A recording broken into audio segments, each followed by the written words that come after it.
Millions of people just living out their lives, oblivious. Unfortunately, no one can be told what the Matrix is. You have to see it for yourself.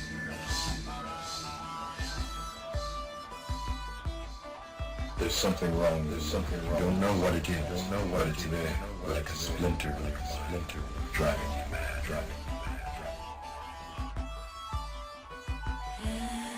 Bring the ship up to broadcast depth. We're going in. Taking Neo to see her. See who? The Oracle. Hey, welcome aboard, everybody. We're happy you could join us. In today's episode, we have a roundtable discussion that was tentatively titled What Spirit Has to Say About the Structure of the Universe, and we definitely tackle some of that content. But because this is a roundtable discussion, we also kind of jump around as we're apt to do. Several of us know each other and we're good friends, so we compare notes and jump around. I think no matter what we're talking about at this point, if you guys are interested in this subject matter, you're gonna dig the discussion. So joining us this evening is one of my favorite people, Akelta. Akelta runs a discussion forum named SatanandSons.com, and she's been working with demons and embracing the darker energies her whole life. She enjoys teaching and guiding others who are drawn to walk the dark paths, and she coaches them to stay balanced and grounded while dealing with the darker forces. She's also passionate about studying and learning about various dark creatures that are out there, and I personally testify she's an expert. Akelta is one of the mediums we consult with in my paranormal crisis intervention group, Houston Ghost Research. She's worked a couple of cases with us, and I absolutely vouch for both her skills and her knowledge. She's a skilled practitioner in the craft, and she knows what she's talking about. She definitely knows what she's talking about. So I also want to say this, a word of caution for those who may be concerned because Akelta is aligned with sort of the darker energies and she consorts with demons, which she definitely does. She definitely does of her own report. Please try and keep an open mind. If you want to learn more about Akelta and her picture of reality and what she does on a day-to-day basis, you should definitely check out another podcast episode on this podcast called The Left-Handed Path with Akelta Wild. I'll put the links in the show notes. We really dig into who Akelta is and her path and what she does. So if you're concerned about any of that, don't be. Definitely go check out that other episode. She's good people. She's good people. I've seen her literally pull a child from the jaws of what was soon to be death with her skill set. So Akelta's awesome. Other people joining us today are Eilana, Akelta's protégé. She's a medium and occult practitioner in her own right. Akelta's personally mentored her and worked with her. You might think it sounds like Eilana is basically Akelta's high-level student. It's my first time meeting Eilana, and she brings a lot to the discussion. So hope to see more of her around here. So other people on the discussion are Reese and Andy Solis. Andy and Reese are really good personal friends of mine, and I've spent a lot of time mentoring Reese. He's gone through the entire training program for my paranormal group, and he's up to speed on all of that. We also have James Ray, who I refer to in the conversation a lot as Ren. He's going to be sitting in with us too. So both Reese and Ren have been personally trained by me. They've been through a very rigorous training program it's the same stuff I learned to become a shaman. So both of these guys at this point are shaman in their own right. They have their own skills and their own perspectives on stuff. So Reese is also active in my paranormal group. He does casework. He does client interviews, assessments, and cleansings. So Reese is just right up there on my level. Reese really knows what he's doing. Super happy they could join us. So we were actually in the middle of introductions between everybody when I remembered to turn on the recording. So when I turn it on here in just a little bit, it's going to be a little abrupt. I apologize for that. I just totally forgot to turn it on. So before we jump into the discussion, just a quick note. If you'd like to support the podcast or you're interested in joining my study group or getting direct one-on-one mentorship and training from me, like Ren and Reese both have in holographic shamanism, which is basically what I teach, you can hit us up on our Patreon link and get more information there. So I'm looking forward to hearing from anybody who wants to participate in that. Don't forget to check out the show notes for Akelta's links, and we're going to jump into the discussion. Where's the time gone? Yeah, so I started training her as a priestess in 2014, and we just operate on the same wavelength. We can share conversations. We have, I'll turn my video on too so you guys can see. Hi. So we just have the same synergy. We have the same goals. We have the same we operate basically on the same vibration. Eilana can do everything that I can do in terms of communicating with demons, in terms of connecting to the spiritual world. She's a clairaudient, so she can hear the spirits that we work with.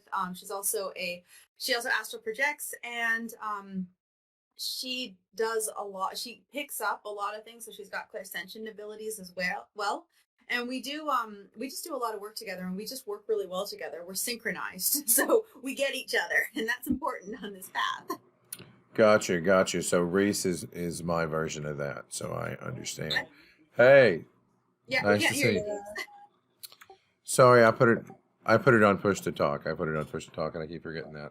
So Reese is kind of my version of that. By the way, I already sneakily started the recording, but we edit this, so we don't have to actually start the episode right here. But we were talking about important stuff, so I wanted to do that. Very, very nice to meet you. Can't wait to hear what you got to say about this stuff. I don't know if you had a chance to dig into to me, but basically, just to sum it up, crazy Texas Druid trying to do the right thing by the right people. That sort of stuff. Reese and I primarily deal with asshole spirits, so problematic hauntings. That's kind of my specialty. So I'm like a spiritual bouncer. That's where we're coming from. But as like part of this episode in this recording series that we're doing, I'm trying to put together an online course where we talk about the same sort of information and the same sort of stuff that Reese studied with me as he was figuring stuff out. And part of that is like the structure and the nature of the universe. But I want to be real careful that we don't just present our perspective. So in working with Akelta before, I felt it was, she's good people. She's got her head on straight. And more importantly, I know that she knows that I know that she knows that we're both talking the same language because we both work together. So I want to hear in this discussion from you guys and what's your perspective on this. So, Eilana, did I pronounce that correctly? Eilana, usually. So, what do you think about all of that? And I'll shut up. It sounds great. I think everybody has their own individual version of it, depending on what psychic senses they have developed and what exploration they've done. The spiritual world is pretty vast, so there's a lot of it to explore, so it's definitely good to get other perspectives on it. Yeah, like we've been doing a lot of research into different layers of the spiritual world. Like I know we know about like the astral realm, the causal realm, the quantum fabric matrix of the universe. So the universe itself, like that encompasses us.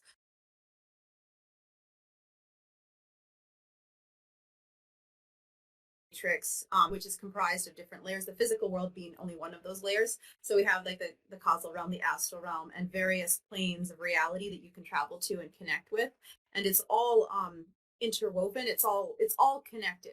Like there is a underlying intelligence and code of this universe. It's very complex and very vast. And one of the areas that we've really started delving into is like sacred geometry and understanding the nature of the universe, understanding the how it all works, how it all synchronizes, how it all connects, and how it all aligns and works together. And then beyond that, it's like, okay, well, what's outside of that? So we've actually separated into, okay, this matrix, the astral, the causal, the physical, the universe. This is all an inner spiritual world, which is all connected. And then outside of that, there is an outer spiritual world, which is disconnected, and it goes beyond that. So I mean, really, the spiritual world is infinite. It's absolutely infinite in nature, and diving into these different layers it's absolutely incredible, and it's absolutely amazing to see how they all line up, and how when you start to break everything down, you see how like every spiritual path can fit, every spiritual path is valid, everything, you know, can exist within this vast complex system. And it's just it's something we've been really passionate about kind of developing, and we've actually been working on like writing all this down, and we're in the process of writing a book on it just to get this in, like get our findings out there so other people can kind of have it and work with it. But yeah, no, that's what a lot of our path has been right now, is really kind of understanding the universe and how it works, and the spiritual world, how it aligns with the universe. Man, I love the way you put that. I had to turn my video feed off because my computer was struggling to record the screen in the feed up. I can listen to you talk about that ad nauseum. What I've actually kind of been dying to ask you this, and not to be terse, but what does our Lord Lucifer say about the things like the structure of the universe? Because I got a pretty good idea of what the angelic side has shared with me, and I think we're going to dig into some of that. But like, is that something that you've delved into in communing with? And I say our Lord Lucifer, like obviously tongue in cheek, but for real, like there seems to be, when you engage with those entities, when you engage with those spirits, there seems to be a rules of engagement in play, where they will only answer certain questions until they're like, I can't tell you that, and they're real strict about that. So, why do you think that is? You want to go, Lana, or should I start? Sure. I think part of it is because we may not be able to grasp it, or we may interpret it incorrectly, and it could impact the way that we're approaching our personal path and the lives that we're living. I know when I've done work for other people, I've connected to their guides and gotten information. They were like, don't tell the person this yet, but you need to know this to help them on their path. So I think sometimes they're guiding us and they can't actually tell us everything, just because we wouldn't be able to fully grasp it, or we might view it from the wrong place until we have a deeper understanding of things.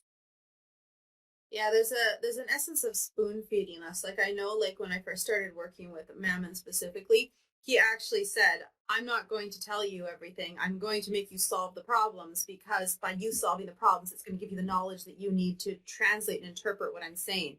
So I think it's the same when it comes to understanding the nature of the universe. It's like if they hit us with everything that it was, it would we either just wouldn't register it. It would go over our head, because we need to have those foundations in place in order to interpret it. Or, I mean, it might actually explode us, you know, if it was too intense. Yeah, stock market to a cockroach. Like they just can't grasp it.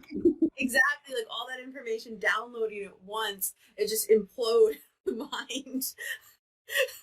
But I think that for a lot of it, like when working with demons and understanding this universe, a lot of it is understanding how it works, how to use your mind, how to connect your mind to the universe. And that takes a bit, because you have to really have control of your mind. You have to have control of your thoughts. Because when you connect to these certain energies, you can sway the universe in a way that you might not want. Like you can sway it. You can sway it in a way that you want, but if you connect with it in the wrong way, or you connect with it with the wrong energies, you could actually bring some horrible use. with it. It's the code, because I mean, I went into I'm going to traumatize you, Eilana. I'm sorry. If I went in the forum and messed with the code and broke it, and had no idea what I was doing, I could literally like destroy it and mess it up. But if I'm a coder or I have understanding of it, I can go in and I can tweak it, I can alter it, I can change it. But if I don't know what I'm doing, I could destroy the whole program. I love that analogy. We use that analogy a lot. I think of what I call shamanism as spiritual hacking. We are able to do interesting things simply because we understand the nature of how things are structured. And I literally, like, we even teach it as hacking, spiritual hacking. And that deep layer of code we were talking about, math kind of being math and geometry both being the universal language of the universe. And I really think that's probably why Metatron is represented differently in his sigil versus the other sigils while we were talking about that. So yeah, can you reiterate what we were talking about earlier? Because now I'm actually in a place. Yes. The Metatron sigil is based off of sacred geometry. It is based off of Metatron's cube. It is based off of sacred geometry, which is the underlying mathematical structure of the universe. So why is Metatron's sigil based off of sacred geometry and all the other sigils are not? That's because Metatron is a representation and kind of a guardian of the universe. So like even if you look at the Kabbalah tree of life, Metatron is the guardian of the spirit, Kether, which is the top. It is the top. It is the essence of creation, the essence of the universe.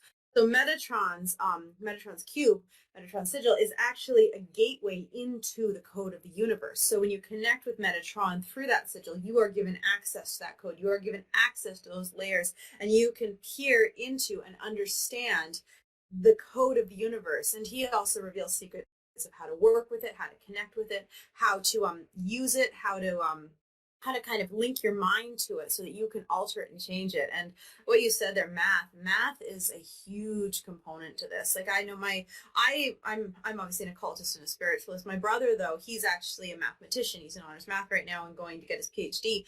And our conversations have started to align because he has this heavy math background, I have this heavy occult background, and when we merge that together, there's something just so profound in that. Like this universe and everything, math is such an important aspect to it. And Metatron, he kind of is the bridge and the gateway to sacred geometry and opens up to that. So by connecting with him through that, your mind is expanded and it is opened up through his cube, through the sacred geometry of the universe, and you are given access to that code of the universe. That's basically the gist of what we were talking about. Hashtag agree. And I feel like that's about the only value I can add to that. Other than, like, so if I stare and I tune in my own personal experience, I guess that's really the only thing I could share, is if I tune in or stare at one of the other traditional sigils, it feels like I'm connecting to a particular intelligence, a distinct. I met a new friend that's in the room from a shamanic perspective. It's like a telephone number to connect with that intelligence. But something very different happens if I look and tune in and look in that internal space. When I'm looking at his cube, it's like you're staring at the Matrix and things start moving. It's that doesn't happen. That doesn't happen with the other sigils, and I think it's because of that very reason. He's got a connection to the source code, or is a reflection thereof. Yes, and he's the guardian of it. He's the gatekeeper of it. He is at the top of the tree of life. The Kether is basically the essence of everything within this spiritual world, within this universe. It is the essence of everything. So it is our connection to everything. It is our connection to that. And yeah, the symbols in sacred geometry, gazing at them, it is basically working with your mind energetically to unlock various components that are often dormant in people. And as you connect to those energies, your mind becomes more stimulated. You awaken these different aspects, and you're able to peer into these layers of the universe. And Metatron is basically the gatekeeper of that. I mean, when I started working with Metatron, it blew my mind. He literally pulled me out, and we were hovering above the planet, and suddenly everything just became illuminated, and it was just like I could see all the different grids. I could see all the different energies, and I didn't know what to make of it at the time because it was the first time I'd done this. But he said, "Don't worry, I'm going to show you this." And my grasp of everything for like weeks after was just so profound, and it just, even now, like sometimes when I think back to that, I'll remember something else, or another part of my mind will just illuminate. It's like there's so much in this. There's so much to explore in this, and it is through, Metatron and his cube that we're given access to this. I think it's interesting that within the world in general, not just within like our understanding, like through an occult or mysticism background, but there are other like people in the world that are moving towards that connection and knowledge, but using different bases for it. Like, whereas like music is almost one-to-one transferable into mathematics. Um, so is oh, I had another one too. Yeah, I've forgotten what it was. Music is vibrational mathematics. That's really what it is. It's a repetition of patterns. Um, and I think it's interesting that like we're starting to sort of understand that overall information is out there, and like through different research into like the Akashic field, or what is it called? There's something. It's got another scientific name too, that they're starting to study now on the basis of like chimps and their evolution, like separated by islands. It's very interesting. Metamorphic field. Is that what you're talking about? Yeah, there you go. Thank you. Yeah, that's kind of science discovering that the force is real. Is the metamorphic field. So I want to run this past you. So in talking about sort of discovery of the structure of the universe, I don't want to rehash the holographic model too terribly much, but I'll throw it out there, and it's sort of the model where we all really exist as electromagnetic beings, like our intelligence, which is distinctly separate from our physical 3D body in this place. But we actually sort of live on the disk of a hard drive. And what we experience as reality looking around us every day is kind of a Minecraft projection of what the simulation wants us to see. But we really actually live. From a shamanic perspective, it's really important to understand that the spirit world is the hard drive, not the simulation. So you have to recognize that you actually live on the hard drive, and what you're seeing is just something that's projected into your awareness. But that has nothing to do with my question. So my question actually was, sorry, I've noticed a pattern in NDEs, near-death experiences, whereby somebody dies. I'm going to sum it up real quick. Somebody dies, your body gets separated, your awareness gets separated, you see a tunnel and or get teleported to some other place. You move from the place you were to a different place. And then you get sit down in a chair with some other person that's greater than, a presence greater than you, and you get to review your life. And there's some sort of moral judgment that happens when that happens. And then they invariably say, you got to go back. We'll check in with you in a little bit. So that has happened. That story has been reported for a long time. So long that like before really recorded history, as best we can tell, because that's the classic shamanic story too. So I'm Does that jive with what your experience is? Not that you have died and you have recall of that, but from what you can see in the lay of the land in your work, does that add up? Do you want to go first, Lana? Sure. Yeah, I would say that does actually align because I've had a near-death experience. And while I didn't feel like I was going through a judgment phase, it was like I encountered death or the personification of death, and it was like, no, you have not completed what you came here to do yet. You have to go back. It's not your time. So I would say yes. I've heard that from other people as well, from other people who have had these near-death experiences. I knew a person who they almost died during childbirth, and they were taken to a room, and there was a dark figure there, and he said, it's not your time. You need to go back. And she argued with him. She said, so no, it's that personally with people around me who have had near-death experiences telling me that. Man, hold on a second. Is Akelta's audio breaking up for you guys, or is that just me? Oh, it's breaking up for me too. Oh no. Oh no, yeah, because I feel like you were saying some really good stuff, and like I couldn't even hear, and part of some of the middle of that. It's done it a couple of times, so I don't know if there's anything you can tweak on your end, but I definitely don't want it to cut out on you when you're trying to pontificate. Let me just turn off every program that could be connected to the internet. That's exactly what I have to do. I'll just turn off everything. You know what? Why tempt fate?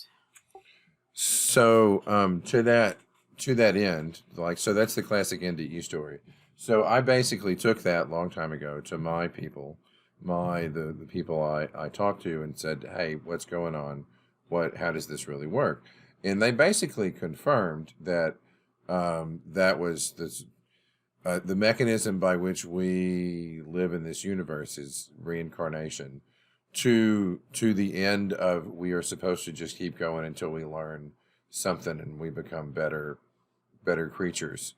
And so like even the people that I've talked to on the other side who do answer questions and who I can talk to have sort of echoed that sort of sentiment. And man, have any of you guys looked into Urantia mythology, Urantia cosmology? Because that's some crazy stuff. I haven't looked into that one specifically, but in terms of what I've learned from communicating with demons and communicating with the spirits that we work with, a lot of them have said yes, reincarnation is a huge part of it. There's also times where you can almost go to these rest areas. You can go to these areas where you rest and recover. And this is where the division between the inner spiritual world and the outer spiritual world comes in. There's almost like at times where you pass through and you can go to the outer spiritual world. So then you're not connected anymore to the inner spiritual world. You're out there. So you can go into that state. So well, there is reincarnation. There's also other places you can go. It's like what happens once you have reincarnated, what happens when you ascend, what happens when you pass through, the highest layer of this universe. Where do you go? And this is where we've been exploring the outer spiritual world, because that. It's like once you finish reincarnating here, once you've had the experiences, once you've attained that state, that ascension state, where do you go? And that's one thing that we've really been looking into. So the crazy Urantia people say that basically you graduate to the next innermost multidimensional universe. It's a bureaucracy thing. I think it makes sense to me because Urantia's cosmology is very legalistic, and I tend to think that the true evil in the world probably is litigation. Yeah, Urantia is really, really interesting. It's really interesting. They talk a lot about the structure of how things are put together, and it factors in really nice with Drake's equation, of the fact that we should see life teeming in the universe, and we actually do. It's just not all organic and squishy. It's fascinating, like all different models. Oh no, you're breaking up again. So what is satanic mythology? I guess is where I'm coming from. How do they deal with the many worlds perspective? Our branch is something that's unique. So our branch, my philosophy is more all spiritual path survival. Everything exists. Everything does exist. So I do believe in the multiverse. I do believe in that being a layer. That's the quantum layer of the universe where you do have like the multiverses, and you can go and reincarnate into different multiverses. One thing we do believe in is when you have finished your time here, you can actually choose to go back to like the outer spiritual world, your true form self, and you can resume that life, or you can choose to come back here for a different cycle. So you really are flexible in where you go. Like obviously there comes points where you get trapped. There comes times in like certain lives where you experience traumatic things and you're really incapable of moving on. But for the most part, you have a lot of freedom. You have a lot of flexibility. So you can come back when you're wanting to attain something, when you have work to do, that's when you get sent back, like when you haven't completed that cycle. But once you've completed that cycle, it's like, well, where do you go next? So you can go to the next universe. You can go to where your soul calls home, and you can remain there. You can come back here for a different cycle, experiencing different things. So because demonosophy, Satanism is a path more about freedom and choice and all that, we do believe that there is that freedom of choice in the afterlife. You do have that freedom to kind of go where you want to. So that's a lot of where our beliefs come from and where they evolve from. And Eilana, if you want to add anything to that. I don't know if I have anything to add to what you said just now. Me neither, actually. Me neither. I've been doing this is like a 90-degree turn, but you describing kind of what you see in your perspective really sort of circles my brain back to remote viewing and far seeing, and that sort of stuff. Um, when did you guys first realize that y'all were picking up those skills and what they were? You want to start, Eilana? I didn't hear the question. Sorry, it froze a little bit. Picking up what? The ability to far see or remote view. Oh, Yeah, actually, when did you come into that awareness? it was happening to me before I understood what was going on.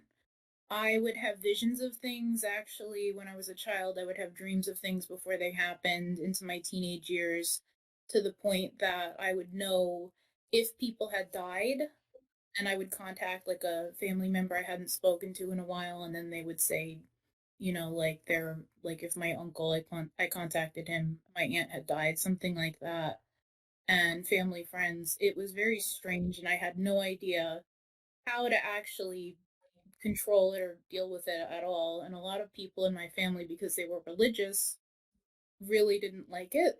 So until I met Akelta, I actually was not able to really look at it from a positive place. I saw it as something negative, so I kind of kept it to myself and tried to like shut down my senses actually. You thought you were bad. The church is really good. The organized church is really good about saying you're bad. Don't do that. Yeah. That was my experience too. Like when I sat down with clergy and I was like, "Hey guys, I'm seeing some stuff y'all ain't talking about. Can you? What's going on there?" They were like, "Oh no, no, no, no. We don't talk about that.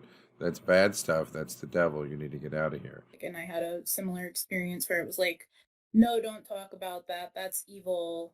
You shouldn't even explore it at all. It's something bad. It's something negative. It's going to lead you down a path that it's, a cursed path, things like that. It was just completely shunned.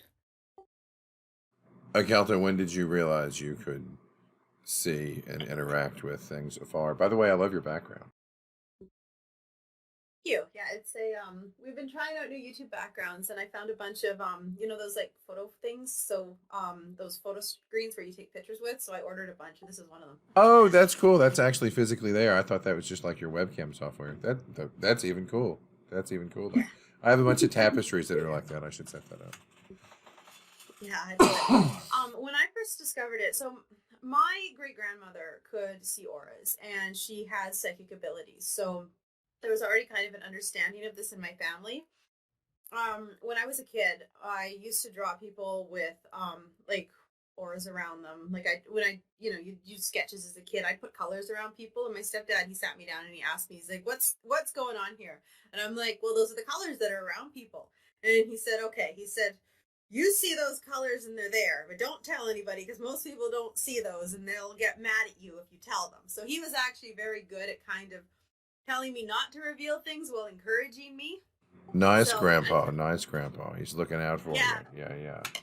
So I kind of had like support along the way, and then like my stepmom came into my life when I was 9 years old, and my stepmom was really big, and she loved going to psychics. She loved going to psychic conventions and stuff like that. So when I started getting into tarot cards and psychic readings, she encouraged it. Like she absolutely encouraged it. She's like, "Oh, you can come over and give me a reading anytime." My family was very they were very open and encouraging towards it. I thought that a lot of it was normal until I started talking to other people and realized that they had been attacked, they had been shut down, they had been kind of, told that it was wrong. Like I knew it's one of those things where my stepdad told me not to say it because I'd get shut down, but I didn't actually understand it because I had so much like support around me from my family. And so like when I got into like when I became like a teenager and I wanted to get into witchcraft, my mom drove me to Chapters and bought me books, and Chapters is a Cool. Chapters is a local book. Cool mom too. Cool grandma and cool mom. My mom was very supportive. She'd take me to like local coven events for like the witches that were around, and I got to talk to psychics and witches, and I really just got to kind of learn about this side of the world. So I've always kind of been immersed in it. It's always been like I can't think of a time where I haven't been immersed in the psychic, and I just kind of kept developing it and kept going forward with it and kept learning more about it and kept connecting more to psychics and more to other people, and just started developing things. And one of the things that really like drove me is that a lot of people do get shut down. They do get shut down and they don't have the option to develop their gifts. And one of the things, I hate this so much, is when people say, "Oh, only special people are psychic. You have to be born to be psychic." It's like, that is the biggest bullshit. lie. Yes. Amen. Preach. It is. Everybody is psychic. Everybody has psychic skills. It's a skill. I love you said that. It's a skill. Yes, it's a natural part of our energy. And so, to hear people say that and to watch people who are naturally psychic and gifted get shut down because, somebody's on an ego trip, it just bothered me so much. So I really wanted to start, putting out what I've learned to kind of help people say, no, you're psychic, you have these gifts, you have these abilities, and you just need the right tools to develop them. And once you get a handle on your psychic skills, then it opens you up to so much stuff. So, in talking about early experiences, I wonder if you guys can mimic this. And Reese, I think you probably can. So maybe kick it to you. And I'll just outline a couple that happened to me. And as I sit here and think about it and I process the similarities between those occurrences, they were all instances that threw me into state. That threw me into, from a hypnotic perspective, it threw me into into trance. So I noticed that if I did anything like divination, like you're reading tarot, you're not really reading the cards. You throw the cards the way you want to throw them. But what's really going on is your mind is connecting to some other place, and I would realize that I would just vividly hallucinate. And then I would just start describing what I was seeing, irrespective of what was going on the table. That ceased to be a thing anymore. And oddly enough, I also had several instances when I started driving, especially when I drove at night, I realized that the pattern of the reflectors on the road here in the States as you drive around apparently goes when you drive a certain speed at just the right frequency to put you into a hypnotic state. So I would trance out, that hypnotic driving thing people talk about. That's real. So I would like get in my car and I would start driving down the road at night, and then I would pull into wherever I was going. And I realized when I got there, I didn't remember driving, but I remember this vivid hallucination I had the entire time I was driving. So did you guys ever encounter anything, Reese? I know you probably got examples of this, where something threw you into that state and you just started seeing, experiencing other things away from you. Yeah. So, like, the probably biggest moment I remember was one of my first moments of realizing, really, like, oh, hey, there's other shit going on in reality than just, what we see. Um, I had been house sitting for one of our family friends, and I was supposed to be there for like a month. They were going out of the country. Um, so the first week I was there, it was like, oh yeah, I got this whole big house to myself. It's great. About week two, I started noticing some issues. Like, um, I noticed that there was a presence in the house, and the presence didn't like me. And I was like, oh, hello. Okay, I don't know what to do about this, really. So I sort of blundered my way through it with the help of my cousin, who has enough energy for six people. Truth. We we attempted to cleanse the house just with sage, basic, and it it it had made a bunch of attachments to the little girl that lived in the house. She had a lot of mental health issues and things of that nature, and it was just vibing off of all of her negativity that she was putting off. But it had a deep anchor in one of the rooms in the house. And the big, like, doors blown open moment for me was we were saging the house, and my cousin decided to go into the room. She's like, stay out here. And I was like, okay. And I'm standing out there, and it's like I shifted perspectives to a screen that I was viewing. Like I was sitting at a security desk, and this is reality. And I just turned over to look at this other screen, and I see the door slamming shut, and like just natural reaction. I put like in having the vision of it, I put my foot in the door, and like that exact second, my cousin comes running out of the room, and she's like, I felt like I was being killed. Like I couldn't breathe. And then I finally caught my breath and ran out. And I was like, well, those happened like simultaneously. And it just, I couldn't reconcile what exactly happened, because I was like, I have this whole set of memories that happened that don't complement what I saw with my actual eyes. You know what I mean? And Um, and then did you start self-prescribing in your brain what psychoactive medications you might need to fix your psychosis? Because that's yes. exactly what I would have done. Yeah. So that was my dude. Like I couldn't sleep for like 6 months because I was like, I don't know what's gonna happen. But I learned as time went on and stuff. I found that I had a like natural propensity to put myself into trance states just easily, because um, my family all see auras, and my dad actually trained us how to do that, like how to see auras and see more out of them than just colors and stuff. When we were all little. So I had that, and also I was athletically trained in gymnastics. So when you compete a routine in gymnastics, you go into like a physical The body flow state. trance. Yep. The flow Yeah, state. Yep. and so I had a whole bunch of experience doing that, not knowing exactly what it was. And then whenever uh, I started figuring things out more and moving along my path, it was like, oh, so that's why that's so easy. Okay, I got you now. Yeah, I've had that happen before too. Physical meditation can trigger that flow state. Alana, what makes you vividly hallucinate?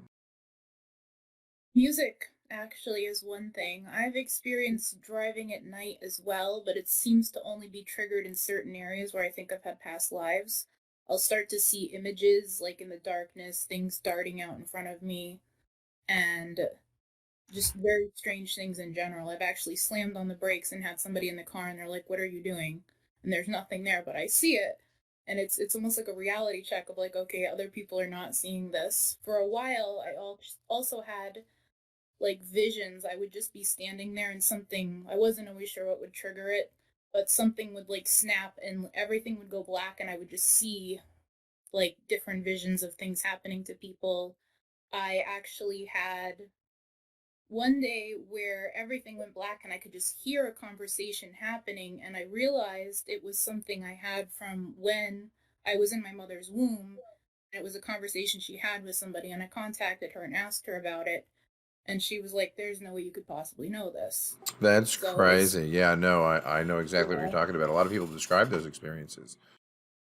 yeah, it took me a while to get it under control because it actually was like part of my mind woke up and I couldn't get it to stop. So Akelta actually helped me figure out exercises I could do to get it to a point where I could function because there were days where it was like, oh, I'm doing this and it just blacks out and I can't, like, I have to stop what I'm doing. And it was Yeah, disruptive it can be actually. scary. It can be really, really scary. I remember specifically vividly hallucinating one night on the drive out to Oakland. Um, I was like, I didn't realize it, but one of my guides was pulling me out and saying, "Okay, you're going to drive for a while. We're going to have a conversation." And he said, "Look at this," and he showed me like this weird timeline that was like the progression of all evolution on Earth, and then we like you could see people evolving like a little civilization game, and then we hit a certain point in the timeline, and it was like the whole or everything in the timeline, the animation stopped and it was just black, and I could intuitively tell that that blackness went on for like literally 1,000 years, and then everything started back up and there was nothing. We were all gone. There were no little claymation figures anymore. The something had happened, and I was like, "Hey, man, person who is controlling this, what happened right there?" And he was like, "We can't talk about that." And I got his. I get a lot of emotions and feelings, so he transmitted his level of fear about like what that instance, whatever that was, in our history, and it shook me to my core so profoundly that I just shut down and like I wouldn't let myself do any of the things that would put me in state anymore because I didn't want to see that ever again. That was really traumatic. Yeah, I think actually we get people sometimes who come to us and they're like, I'm afraid to open my third eye because I tried once and I had a lot of disturbing images where things happen. And people are actually afraid to open their third eye. Yeah, it can be scary. It can be scary. Okay, okay. So, hey, I see one of my other buddies. You guys would say one of my other shaman students slash study group people just popped in, Mr. James Ray. Um, Akelta, knock it over to you. What makes you vividly hallucinate about the structure of the universe? One of the things, this is a weird thing. Well, it wouldn't be weird to anybody, but it's weird to most people. Is swinging, going on a swing, like Oh, children's playground yeah, swing. you're right. That, yes, I've experienced that. Absolutely. Yeah. I used to, as a child, I would go and I'd swing for hours, and I would go to other worlds, I'd go to other places, I'd just get completely lost in the visions, and I would just download information from the spiritual world. I would be completely entranced. I could literally swing for hours. Like, there were times in the summer, there was a swing in my grandparents' backyard. I would literally wake up, go out, swing all day, and come back at night and just be completely connected to the universe and just completely, connected to my spirit guides and just receiving information and downloading things and just immersed in that. And it's something that even to this day I love immensely. Like, I just love getting into that state on the swing. Yeah, there must be something to that because like, even with babies, like we swing them to soothe them. So there must be something about the kinetics of that swinging back and forth that just throws us into that meditative state. It reconnects you to your what some people call it divine energy, source energy. It reconnects you to that essence of you that's beyond these physical bodies. I fully believe that, because it's through swinging where I got visions of my higher self. It's through swinging that I got visions of my true form self. It's through swinging that I even break up the nature of the universe and see the different layers and see the inner spiritual world, the multiverses, the multi-universes, the outer spiritual world and its infinity, and just everything. It's just that just downloads into my mind when I'm swinging and when I'm connected to that. It's one of the most euphoric feelings for me on the planet, is just swinging and just getting lost in those energies. Interesting that swinging motion and what the way we do with babies also mimics a metronome, and Yeah, it's that same pattern. Yep. Yeah, and driving as well. When I'm a passenger driving, actually when I'm driving too, sometimes I can get lost in the energies, but it's not as intense as when I'm swinging. It's not as intense as when I'm in that state. Oh man, driving at night was really intense for me, like to the point where, like I felt like I might have been a hazard on the road. It was not something that should have, I should have happened, or I should have let happen. Looking back on it, yeah, it seems like maybe there are things that just naturally kick us into that state, and that was certainly those were the first instances where I started to realize, hey, not all the information I get comes through the eyeballs. Mm-hmm. Most of it for me, it's interesting because this is a funny story. I've been driving for years, but I recently realized that I needed to get glasses. But I've been driving for years and had no problem, and it's because my clairsentience kicks in and kind of lets me know where everything is. So I have absolutely no problem driving. It's just when I went to get my eye tested, she's like, "So you're 1 point away from not being able to legally drive without glasses," and I'm like, "Oh, that's not good." I do that all the time. It'll be raining, and like I won't even have my windshield wipers going, and my husband's like, "What are you doing?" I'm like, "I don't need them. I can get fine." Exactly. I've had that experience where I hope you guys have not had this stress, emotional stress from just the day to day, overwhelmed me at one point, and that sense, that internal radar turned off. It was like, nope, you can't handle this anymore, and I freaked out. I basically disassociated, like in my brain, because the only way I can describe it is it felt like I was living in a cartoon. Like nothing to me was real. I was getting the visual input of like you would in a cartoon, but like a cartoon, you don't feel the presence of the people around you. So it felt like I was in a cartoon, and I thought my cheese had slid off my cracker, and I had just lost my stuff because that radar turned on. And I didn't realize that that's what was going on until after it turned back on. And I was like, hey, I can feel everybody again. So that can be really alarming. I guess just as alarming for like when it turns on for the first time, maybe, and you realize it. A lot of people struggle with that.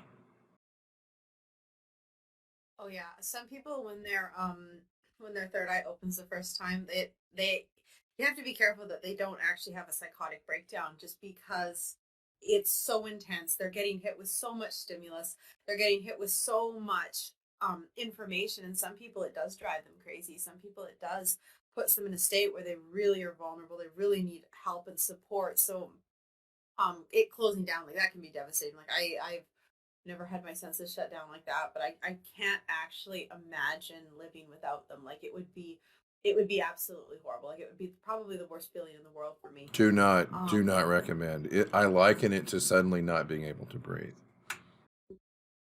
I actually Yeah. experienced it in 2018. We went on a paranormal trip, and I had never been around certain types of equipment, and when they turned it on, something happened. They were antagonizing the spirits of the place, and I got attacked, and my third eye actually shut off completely, and I became physically ill for Woo! several Yeah, months. that doesn't sound good. No, it was terrible. It was like I could hear all of my guides, all the demons, and everyone I work with, and then after this, it was like something just snapped and broke, and I could not hear them after that, and it was literal hell. I was like, I can't believe this is happening. I can't hear anything. It was just like a wall of silence, and it felt like so isolating and alone. And I just kept trying everything I could to possibly reconnect. Eventually, I went into a store and asked this woman, I was like, do you have any crystals that could help with this? And she's like, try shungite. And I tried it, and I had a bracelet. I put it on, I could hear, but I could still tell that my third eye was damaged. So then Akelta and I were working on different surgery techniques to try to repair my third eye after that, just because of the damage. Eventually, I did get it back, though.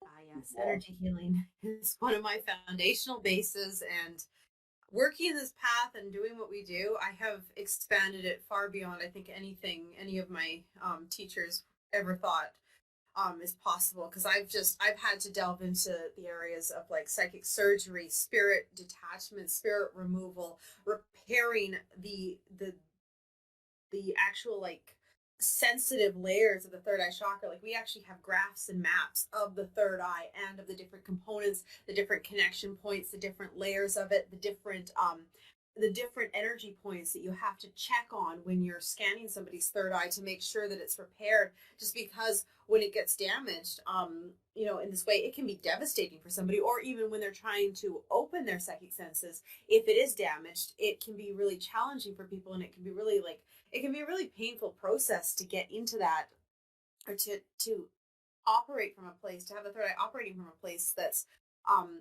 empowered versus disempowered, just because of everything that people go through in their life, like all the negative encouragement basically towards psychic senses, like basically people saying, oh, you shouldn't do that, don't do that, don't do that, shut it down, oh, it's just your imagination, oh, that's fake, oh, that's wrong.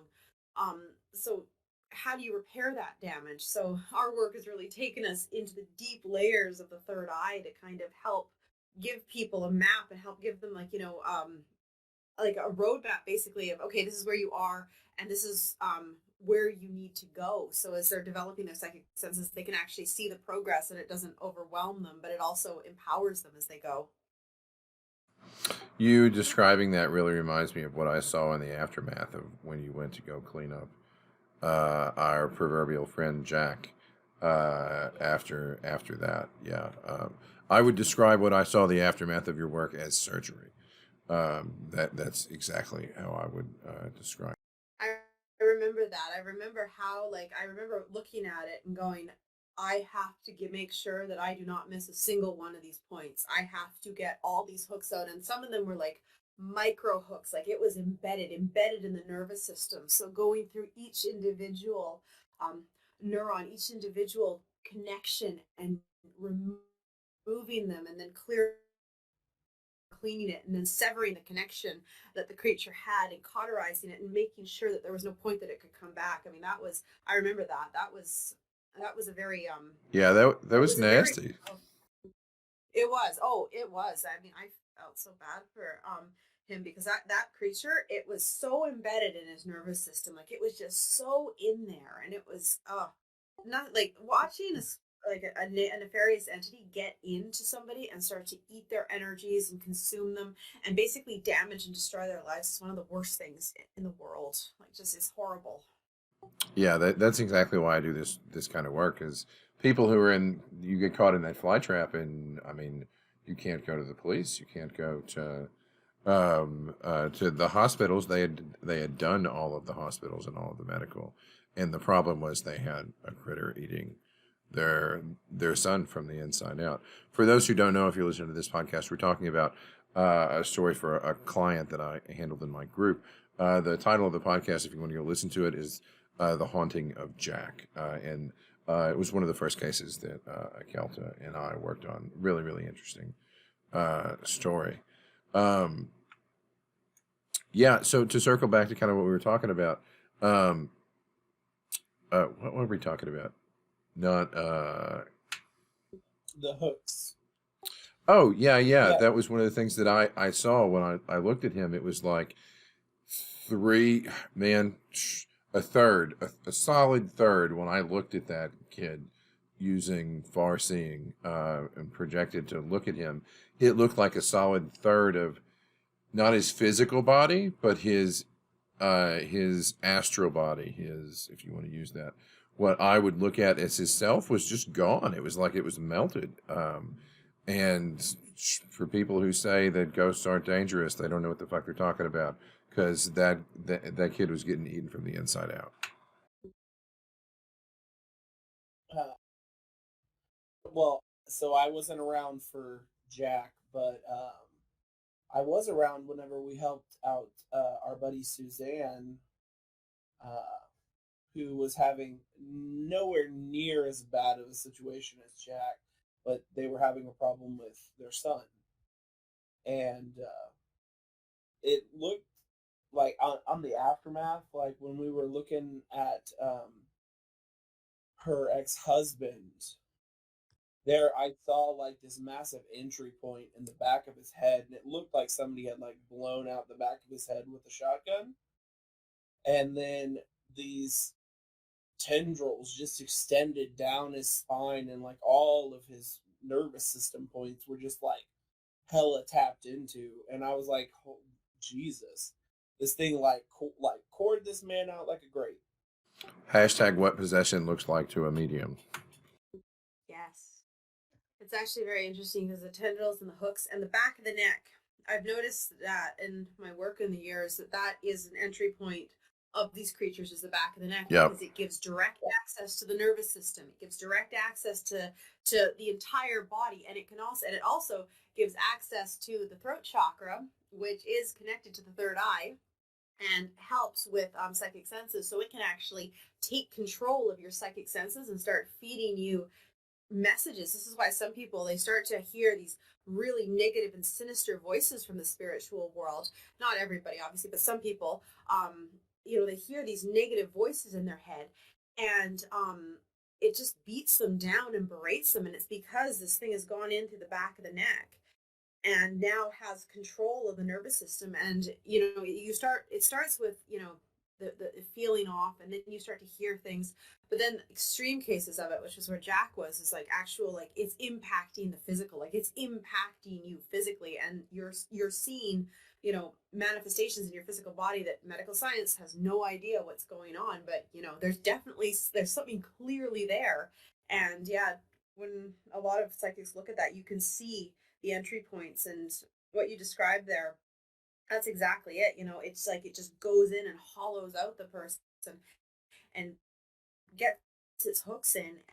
Sorry, you were breaking up there. I thought you were. Yeah, no. So Michelle Bellinger, we were talking about her earlier in text message. It's one of the reasons why I like having our people read her books, is because she describes those attachments as tendrils, as connections, as cords, which is how I learned them. And we focus on and look at where are those connections, where are those cords, so we can remove them. And so, like in people who are full blown possessed, what I've seen is there's a mechanism by which, like, they just have a bunch of cords into somebody and they're connected to them and they're using them like a puppet. But at some point, there's a transition where their mind, their consciousness, their awareness just climbs into them and just now occupies them. And it looked like Jack was like 3/4 of the way to that happening. By the time we got involved, he couldn't even walk. They were trying to figure out what was going on, and it was, I mean, they couldn't see it, but because 3/4 of him was like gone, you know what I mean? And then within a week of us pulling that off of him, he was back walking. Within a month, he was back in school. It's amazing how fast, like once you like remove it, that somebody's life can turn around. The person though has to also do the work. Like a lot of people, they think, oh, you can just come in and remove it. It's like, no, if you're inviting it in, Yeah. you're doing something. If you have patterns that are inviting it in, or if you're encouraging it to be there, even if we remove it, you're going to invite it back, or you're going to invite another one back. You have to actually also do your end of the work to feel that, to seal and protect your energies. And this is one reason, like, we teach about the spiritual foundation, and Oh no, breaking up again. very important. Yeah, it is super duper important. We teach shielding right out of the bat. Like that's one of the first meditations. Is if you don't know how to protect yourself, you definitely can't help somebody else. It's like you have to get your own life preserver on before you can throw somebody else one. Exactly. And it's so foundational. And yeah, like it doesn't matter how many people can come in, we can pull it off. But if you don't have those shields in place, if you don't have those protections in place, and if you don't also seal off what invited it in originally, and one of the things I um was going to mention before was generational generational possessions. This can Yep. happen. It can jump from family members. Like, you can have one member of the family, and then it's jumping to other members, and that whole family line then becomes a source of food. And this is one of the things that people some people call them generational curses. It's basically where you have an entity that's jumping from family member to family member and consuming them slowly, so it has a huge source of food that lasts forever, and it just keeps going and making these families, whole families' lives miserable. Yeah, And we've actually it's seen two very, cases like that. It's really heartbreaking. yeah, it is. On I, top of a bulletproof vest on somebody, you've got to invoke the belief system before. It's hard to invoke the system so they understand what's going on before you teach them. I always thought that seemed to be the hardest part. Usually, after we show them what's going on and show the change in the cause, that it has gone for better, then their belief system is invoked and they're able to do what they need to do. Yeah, that's one of the reasons why we teach holographic theory as a model is to be able to all the woo woo stuff. All the woo woo stuff makes sense once you have scientific names to attach to it, and once it seems like science, then you can motivate the belief system and actually get some change, actually get some stuff to happen. So we're kind of tricking you into believing by telling you it's science, but really, haha, science has really actually figured it out. So you're tricking yourself. So that's why we lead in with that material. Reese, I was going to actually ask you, and Ren, you may have a story about this too. But Reese, can you talk a little bit about, like, specifically? You remember when Suzanne? She's going to be on tomorrow because we're going to do a discussion about it. But sort of the dangers of studying this sort of stuff and having that epiphany, that waking moment, where you start to awake. It can be a little terrifying, and Suzanne's got a particular story about that. yeah, and I mean, it was pretty something for me, but I think I naturally figured out most of the basics at the beginning just on my own. But not to tell Suzanne's story, but she had a extreme amount of difficulty shortly after we went to their home and took care of issues, and she was calling me being like, I had so much, there's too much information being interpreted, I can't handle what's happening. I'm like, okay, you don't have to experience all of that, you just can create your own shields. And it's like, this information does not come through, you know what I mean? And it took a minute for her to grasp, but she went from 0 to 60 like in 3.5 seconds. um yeah, she had, she also punctuated with the fact that she decided to go to Bourbon Street in New Orleans. Mm. Directly after that, she was like, I am losing my mind. She's on Bourbon Street partying with hubby, like having a good time as her third eye is opening, and she's literally calling us, freaking out, going, "Guys, I'm not this messed up. I'm not this. I'm sober, but I'm seeing stuff. What's going on?" So that was fun, but that I mean that sort of happens when you start to really understand how stuff is put together and things start to click. Your awareness will pop into focus, I guess, right? What would you? How would y'all describe that as? I actually step in on focus for my entire life before I came to you. I knew that manipulating energy, I had figured that part out, and being able to read people's energy and, unfortunately, I'll be honest, use it as a manipulation tool in sales because that's what I do. And it took one conversation for me to be open with James here. And that's what started the whole path of focus is where you came into light. Pure focus. Manipulating energy is a cool trick. Opening your third eye this was the real reason. That I have no words to describe it. And I remember distinctly you giving me the iPod, if you remember. You gave me the cord attached to myself with the iPod with the on off button and a volume control. I remember that now. That was the metaphor in which you taught me how to control it. And after a while, I didn't need an iPod. I didn't need that metaphorical iPod. It was able to turn it off and shut it off when I needed to, when time was needed. When you're walking through a building and there was 4,000 voices and there's only 100 people in, I just learned how to shut it off and be able to go about my daily activity. But I think the scary point in all of it wasn't so much what can I say? I think the most scared I've been, period, was the first adventure we went on. When I'm going to use this word, and it's been probably burned up to death. There's a difference in knowing and believing. Truth. And that's what I think the focus honed Yeah, on. you saw it for the first time. Yeah, and I think that scared the living shit out of me, especially at the music studio, if you remember. I think between the both of us, literally running that thing out of that back room, whatever it was, I think we overpowered and overgenerated that entire music studio to where I don't care what it was, good or bad, it was blown out the door. And you've got a non-believer basically telling the story, two non-believers at that door that was open. Literally Hefe, we can bring his name up. His beard and his hair flew back when that was forced off that Okay, door. so we got to give some. I'm over here laughing. I'm dying laughing. We got to give some context for everybody else. So he's talking about an iPod.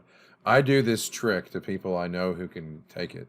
Like if I'm personally working with you and I'm going to mentor you, I studied hypnosis and clinical hypnosis, like legit how to like deal with pain management for burns and burn clinics and stuff like that, because I knew the key to understanding consciousness and awareness had to be tied up in trance and hypnosis somewhere.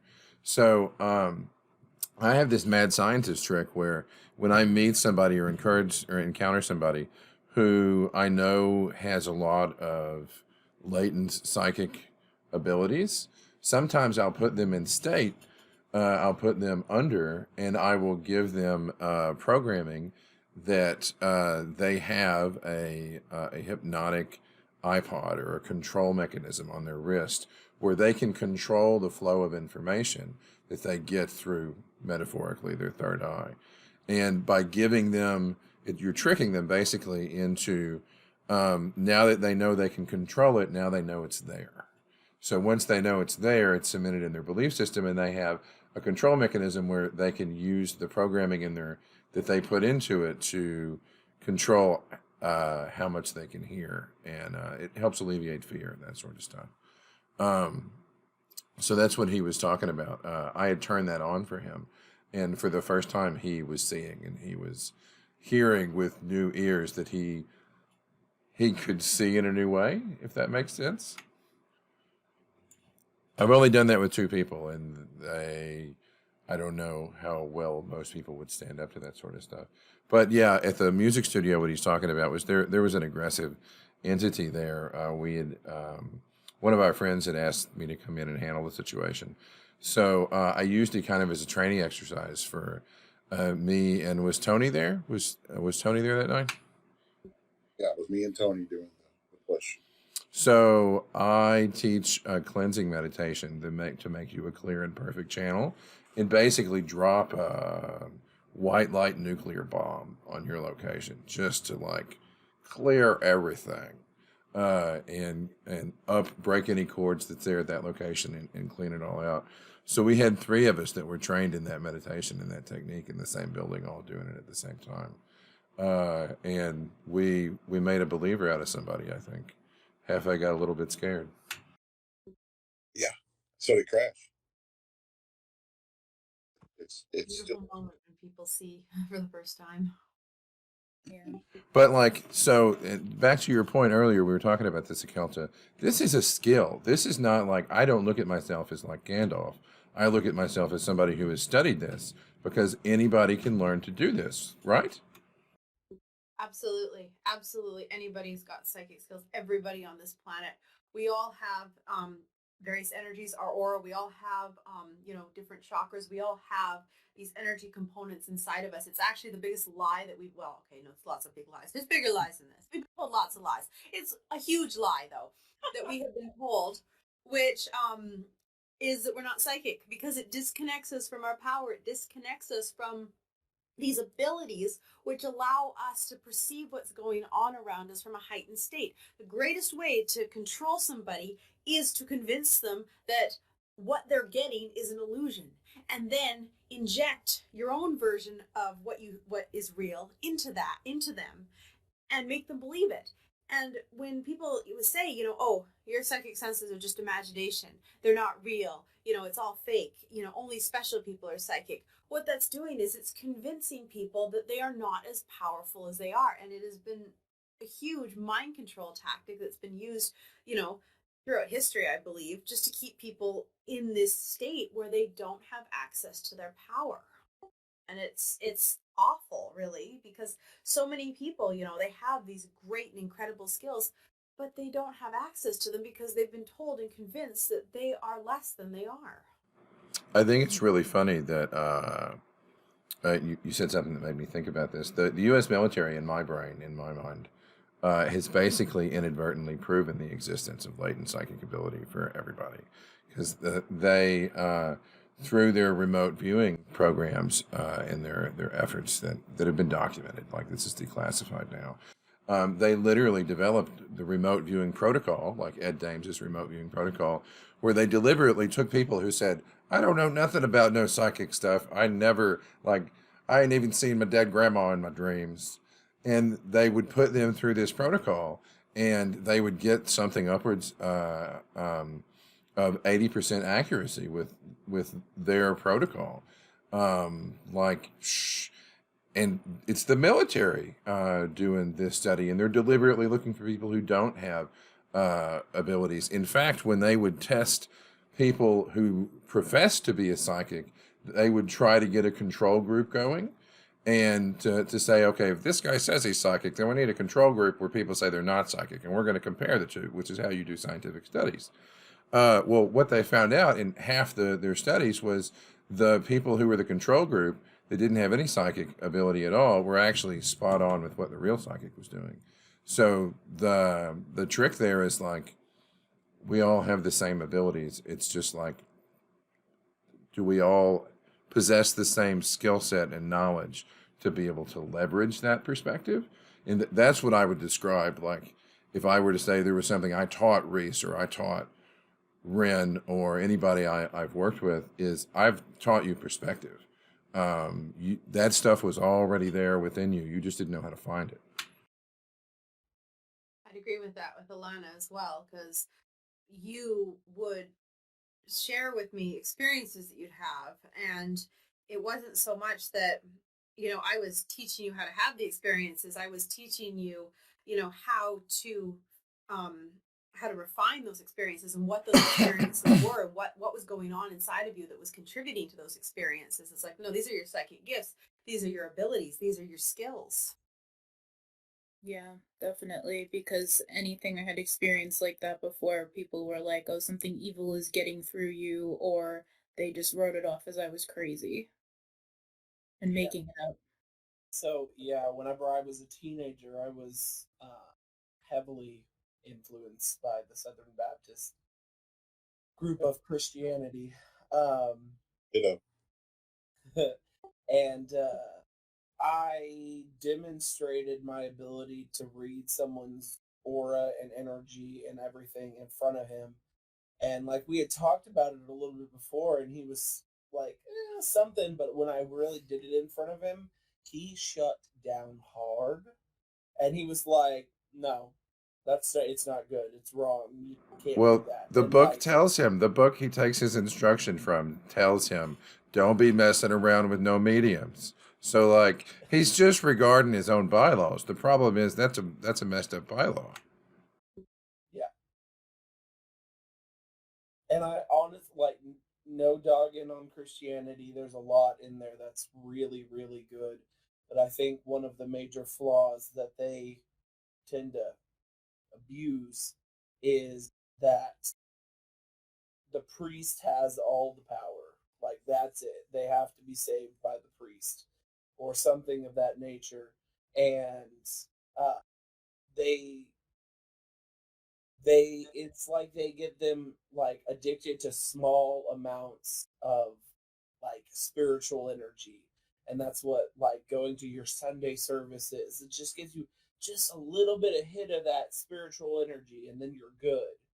And they have a tendency, specifically preachers, to use that energy that's just been ramped up and like force home these thought processes, and it's very interesting to me and also slightly scary. It's not a dig on Christianity Yeah, though. Like all cultures do that. That's the mark. You're describing the behavior and the pattern of a cult manipulator, yes. not the path of Christianity. You Out to any church, I don't care what denomination it is, and not walk in and open up and see the cords being passed and forth. They're all connected. You're bound to feel the energy and get that shot, as you call it, Reese. That it's just going to happen. That I walk into the church when I go with my family and I see it and feel it. It's just almost like getting high on the energy, if that makes any sense. And if I wanted to, I could probably suck it dry if I felt like I could, and it would just fill me up and good for the month. I don't know. To me, that's I agree with not quite. It's almost like you got your finger on it, where you're suppressing them just enough, but giving them just enough to of keep it coming back. keep it Yeah. coming, keep it going, and then you've got the book here telling them don't mess with mediums, and then you got ancient times showing that that's the only way to, you know, praise your faith. It's To confusing to because that's clarify, they're to not. clarify though, I think it's real good advice that the book says don't mess around with mediums, because mediums be crazy, and if you don't know, it's like if you don't know. If you're just dialing the numbers, like you're just a kid and you're hitting phone numbers and you're trying to talk to spirits and you don't understand what's really going on, you're going to get yourself in trouble.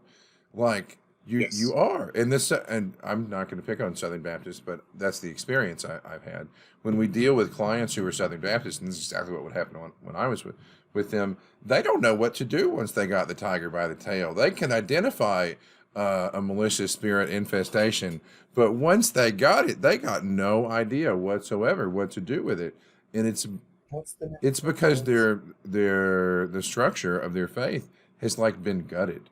They don't have any way to deal with that other than like pray the demon away, I guess. Yeah. We cut like from a more Christian perspective, that would be the divine energies. We actually talk about the demonic divine energies, and it's these divine energies themselves. And what you were talking about there about, you go to church and you get your fix, you get that burst of divine energies, and that's what's been severed from us, is we don't realize that we have that within us. We have that connection to source energies, to divine energies, and for those who are on the darker path, the demonic divine energies or the dark divine energies. So divinity has like all shades within it, at least that's what we believe.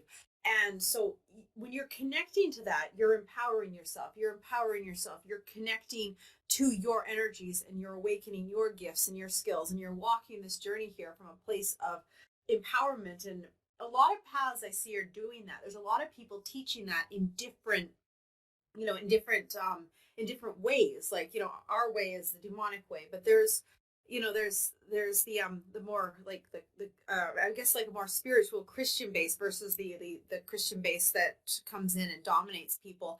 And then there's people that teach different meditation skills, the shamanic way. There's all these different ways, and what they're doing is they're teaching people how to reconnect that divine essence, so that instead of being in a state where you're controlled, you're actually in a state where you're liberated and you're able to activate your own skills and bring that divine essence, bring those energies into you, so you feel fulfilled all the time, instead of just in little hits here and there from these groups of people that are trying to control you. Yeah, that's the definition, in my opinion, of a real spiritual life.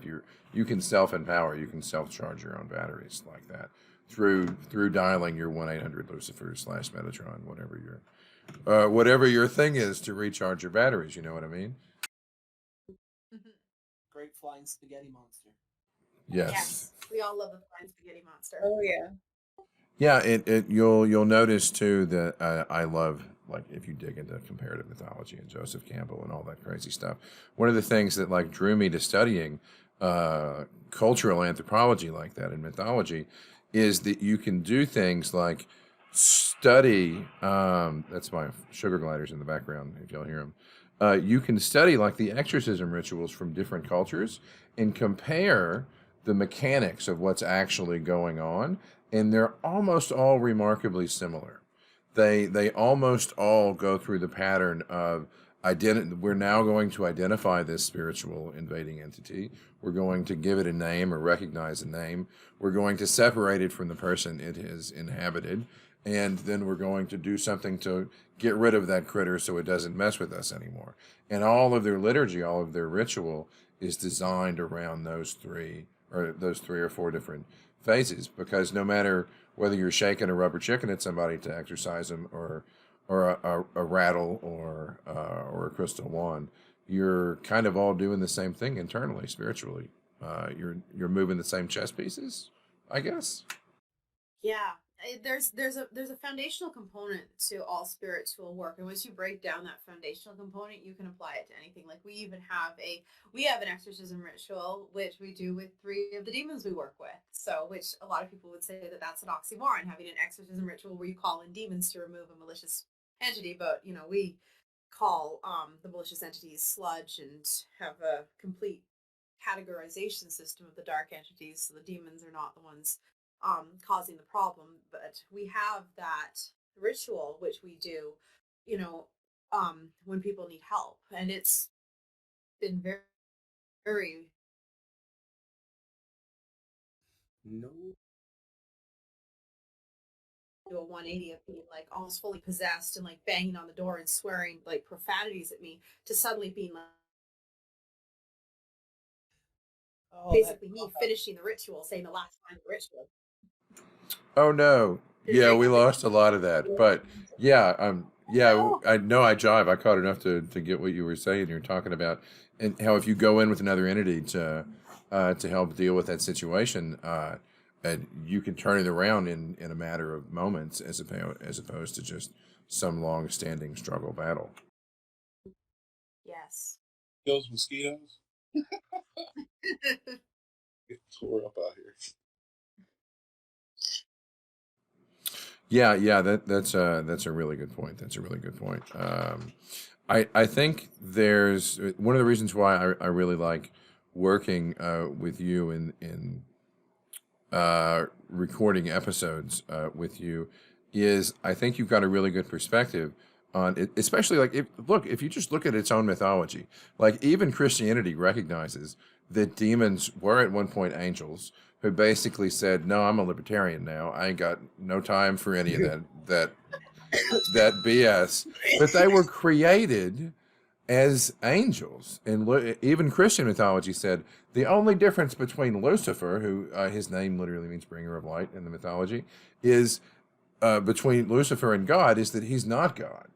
So, like, Lucifer was kind of the original Metatron. Like, if Metatron means behind the throne, then according to Christians' own mythology, they have to understand that angels were created to be these intricate, complicated, powerful creatures, and they just had a different political opinion from the reigning government, which was God. And those creatures still exist, and they still deserve respect, because just because they're libertarians now, they switch parties, doesn't mean that they're not angels. I feel like people turn a blind eye to the left-hand path if they don't really understand and acknowledge that sort of stuff. It's because history has taught us to fear. I mean, the book says fear it. You should fear both good and bad, to be honest. However you want to call it, right or left, you should fear both. And I say fear comes with respect. You're not going to, summon Michael and not respect what comes down. You know what I mean? It's just not going to happen. You better respectfully fear both equally. Yeah, it's hard to be in the presence of an energy like that. Like when you do a real invocation and you're really in the presence of the energy, to not feel humbled. I mean, the first time I was in the room when you did it and I felt the head turn, I was like, oh, holy shit. Yeah, that was the first time I saw it, was at the studio. That was insane. Insane that day. Now it's normal. How about that? I first met my demon, like the one that walked with me when I was like a child. Like I was a child. I was being tormented by other spirits, and this demon showed up and he basically chased them all away, and then I was safe. And I started connecting with him and learning from him when I was 6. So there was kind of there was this mentorship and this guiding element to working with him. So when I look at them, I see them as that. It's like I'm that 6-year-old looking up at them, and I'm like, I'm ready to learn. I'm ready to to hear what you have to say, and just enamored by how amazing they are. So that's and my first experience with them kind of shaped my whole journey with them in that way. That was one of the first moments for me where I like being in the presence of a higher being that somebody else had summoned, especially like I wasn't there, but it's the first time I was like, "Oh, you guys exist," because I was in the room.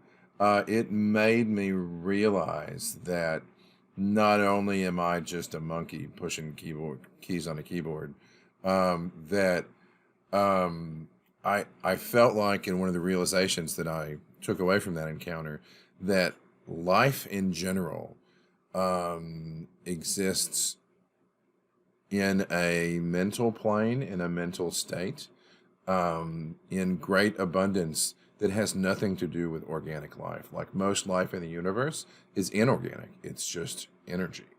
It is. We so much of the unseen, like we see the physical world, and the only reason the physical world we pay more attention to it is because we can see it. But really, the unseen world is so much more vast and so much bigger than anything we could ever imagine. Man, it creeps me out every time. Like I'll go a long distance because I get distracted by stuff. I'll go a long time and then not have any touch with Akelta. And then, like, I'll send her a text message. Just what happened this last week. I sent her a text message that said, "Hey, you alive? Did you survive the Corona pandemic?" And she will text me back, and I will feel her presence interact with me, and then invariably, about a minute later, it's like 27 other pairs of eyes look directly in my direction. And as like because of the work we do, like we our defenses are always up. So like I'm looking around going, what the hell just happened? And then I suddenly remember, I put it in my brain again. I just reached out to Akelta, and that's what's going on. You got so many critters over there. I don't even know if you realize it, but like it's really crazy. It's nuts. And you do that intentionally, like you keep all those things around. Oh yeah. Glad you asked. I talk to them, I connect with them, I work with them. They help me manifest. They help me work with goals. They help me in various endeavors in my life. They help me solve problems. I talk with them. I chat with them. I astral project with them. I go visit their realms and their worlds. And we actually have like detailed. Yeah, I want to hear this. We know them very well. When you have been trained by James, you try to tune in on people, and I'm not gonna lie, I joined the call and I tuned in. I visioned this farm for you. Yeah, it's like a little zoo. You've You got, see that? It's like a little zoo of critters. I see this farm everybody's working in coexistence and on the same vibration. Eilana, you got a couple of them too. You got a couple, not like you don't have a zoo going on, but I sense attachments hanging around you in your apartment, in your room. So you must be keeping spirits too. Is that directed at me? Sorry. It cut Yeah, out. yeah. Sorry. I wasn't trying to lock them. Oh, yeah. I'm trained in conjuring and Akelta, and I do the same thing, and we actually work with a lot of the same ones. So it might even be, in some cases, ones that go back and forth between where we both live. Well, it works. You got external validation now. You got other people on the call. So the way we train and the way we work when we do readings on a place is we do it through photographs and pictures. We use that as the link to be able to connect to people. So and once you know how to do that, you can do it with voice really quickly. So by nature of just being on a call with us, like we can't help it. Look and see what's going on. So like we know, we see, we want to validate that you guys have like I feel like Eilana, you have like a little Pokemon farm going on over there, and you got more than I can count. Yes.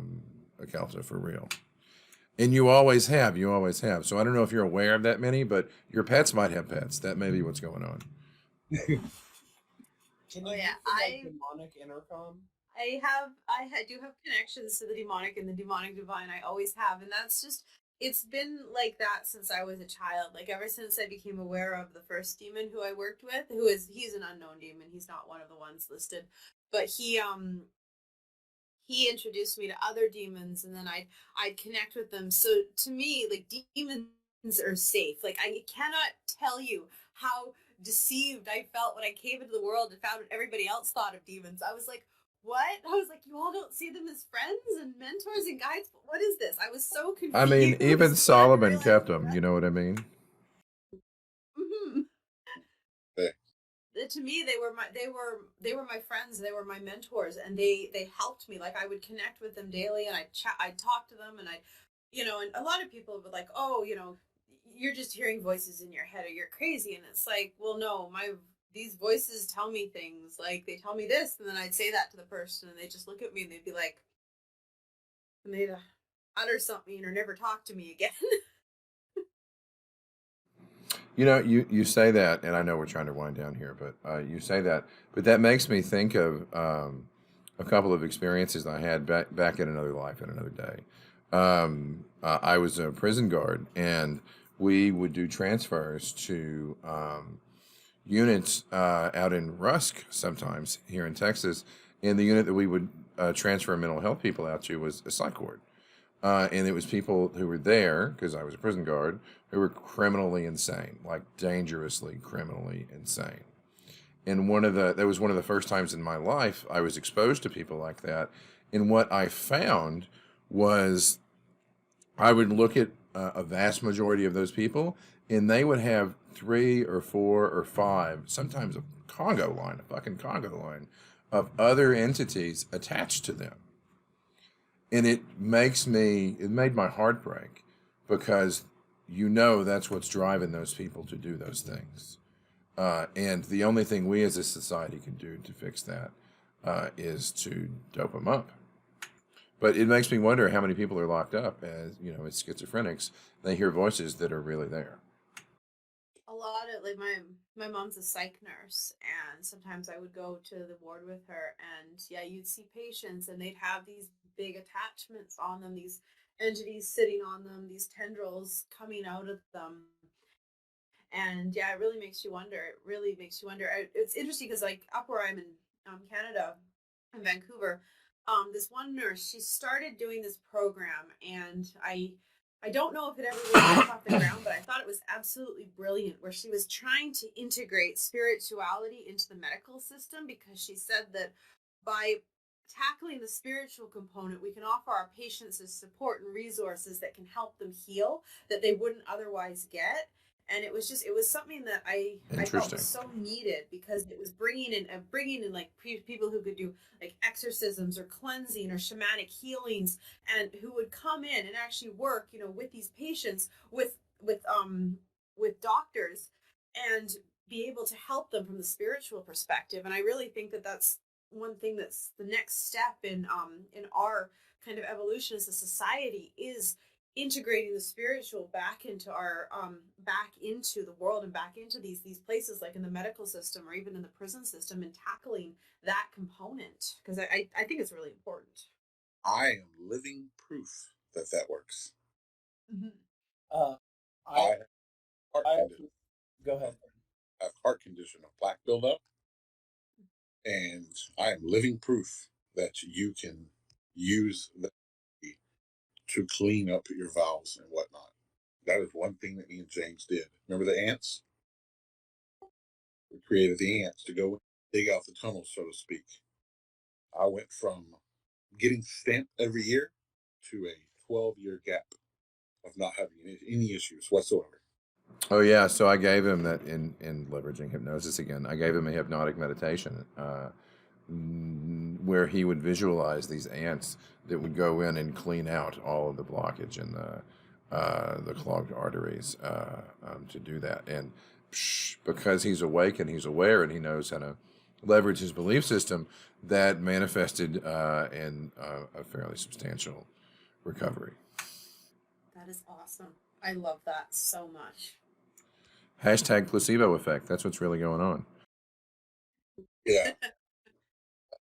But going back to what you were saying about integration within actual like our societal base, I think it even just goes beyond medical, and it's like something that should be considered for every aspect of human life, like especially even like real estate. Like you should have an appraiser come out and look at your house, and then you should have a shaman come out and appraise the spiritual condition of your house. Truth, yes, absolute. I can't tell you how many people have reached out to us for help because they bought a new house and shit got real. You know what I mean? We I have a customer, and he owns a body shop. James, you may know him.